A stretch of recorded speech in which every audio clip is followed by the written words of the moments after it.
Hello guys, welcome back to the channel. So today, lads, we've got the first game featuring the Indiana Fever going up against the Dallas Wings. And I'm going to be completely honest right from the start, this is one of those games that probably means way more to the fans than it actually does to either of these two teams. And if we're being even more real about it, this game is going to matter a whole lot more to the Dallas Wings than it does to the Indiana Fever. Now, if you go back and remember last season, August 12th stands out immediately. That was the Wings' second last win of the entire season. That alone tells you everything about where Dallas was at and why a game like this, even in preseason, carries a bit more weight for them. And when we talk about these two teams matching up, the last time they played was honestly one of the weirdest, most chaotic games you'll see. For the Dallas Wings, Paige Bueckers had an absolute nightmare performance. I mean, she was shockingly bad. No rhythm, no flow, just completely out of sync. But here's the crazy part. Despite that, if you look at the play-by-play, Dallas controlled that game for long stretches. They were comfortably ahead. Going into the fourth quarter, they were up 14 points. Then they stretched it to 17 with about 6 minutes left after Misha Hines-Allen knocked down a three. At that point, the game should have been over. But instead, everything flipped. The Dallas Wings completely collapsed down the stretch, and the Indiana Fever started chipping away possession by possession until suddenly it was a one-point game. And then it all came down to Kelsey Mitchell, who had a chance to win it, and she missed. That entire sequence is still one of the wildest endings you'll see. And there was another moment late in that game that people don't talk about enough. Paige Bueckers misses a shot, the floor opens up, and instead of pushing for a wide-open layup, the Fever call a timeout. That decision was baffling. They had a chance to just run it and take the easiest bucket possible, and instead they stopped the play. At the time, it actually had people questioning whether the Fever were trying to tank their way out of the playoffs. They were hovering around .500, right in that awkward middle ground. Obviously, that wasn't actually the case, but the decision-making in that moment was so questionable that it led to those conversations. Now, when we talk about Caitlin Clark versus Paige Bueckers, there's really only one proper matchup to go off, and that was the July 13th game. And that game, it wasn't even close. The Indiana Fever were up nearly 30 points heading into the fourth quarter. It was a blowout, a complete demolition. And then, in garbage time, Paige Bueckers started cooking. She put together a strong fourth quarter, got her numbers up, and finished with over 20 points. But here's where context matters. Because after that game, people started pointing to the box score saying, oh, look, she shot 60%, had 21 points, while Caitlin Clark only had 14. And it's like, did you actually watch the game? Caitlin Clark controlled everything. 5 steals, 13 assists, dictated the pace, and then got pulled after just 24 minutes because the game was already out of reach. That wasn't a quiet performance. That was a masterclass. The Indiana Fever were so far ahead that they were giving extended minutes to players like Damiris Dantes. That's how one-sided it was.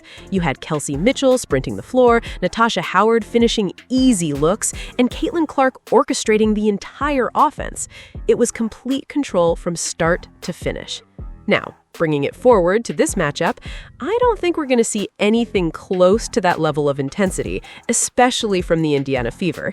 In fact, I actually think the Dallas Wings are going to approach this game with more urgency. I think they're going to win. I genuinely believe that.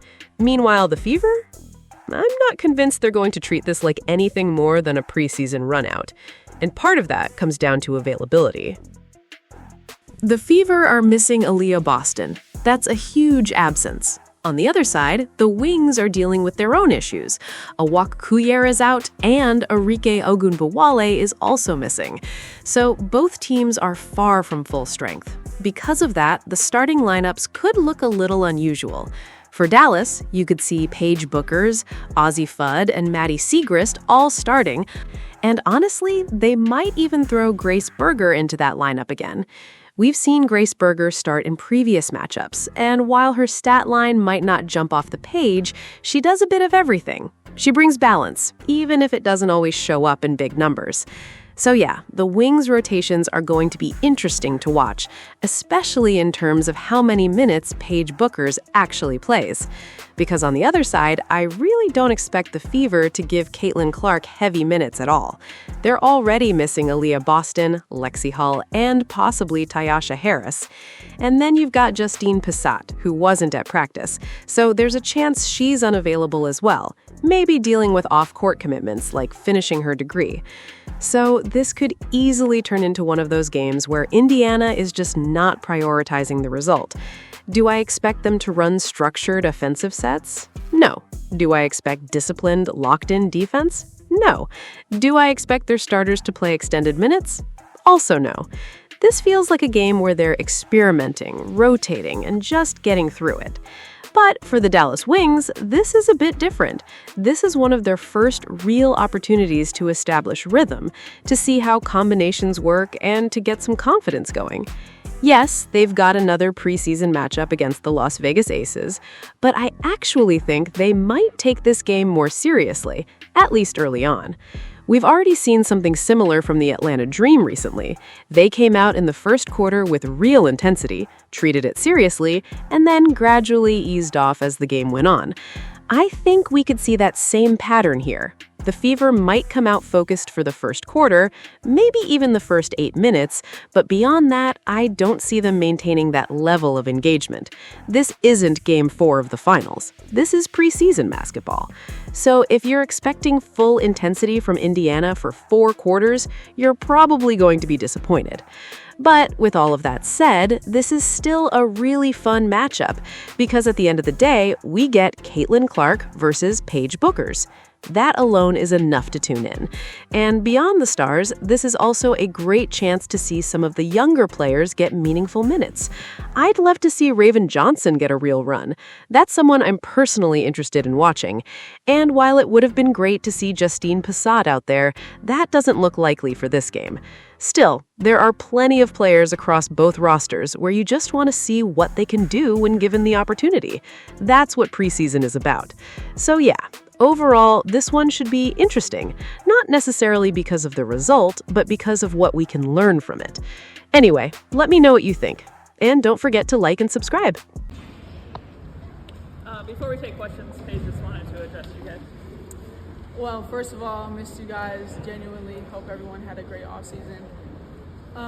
There is something that I wanted to address, and I only plan on addressing it once. So if we continue to get asked about it, we will refer to this moment in time, or we will use this time to deflect and talk about our teammates. Quite frankly, I believe me and Azzi's personal relationship is nobody's business but our own. And what we choose to share is completely up to us. But as media members, I understand you guys have a job to do, and you guys have to ask questions about the basketball aspect of it, so that's what I will be addressing today. Me and Azzi have always been the most professional. We've always conducted ourselves as such. We've never let anything that happens off the court carry onto the court, and that's what we continue to do. And I'm not entirely sure if this is new to media members, to social media, to new people who are watching the WNBA or women's basketball in general, but me and Azzi are not new to this. We've been doing this for a long time. We have countless reps at it. We have a lot of experience with it, so we will continue to use that experience to show up and be professionals, great teammates, great leaders, the hardest workers, and continue to show up and do our job and help the Dallas Wings win basketball games. To add on to that, Azzi Fudd was the #1 draft pick because she earned it, and it had nothing to do with me and everything to do with who she is as a human being, who she is as a basketball player, her resilience, her strength, and her career best year at UConn. So Azzi is her great individual person, her own great individual person, and she should be celebrated as such. And now that we got that out of the way, I would love to talk basketball.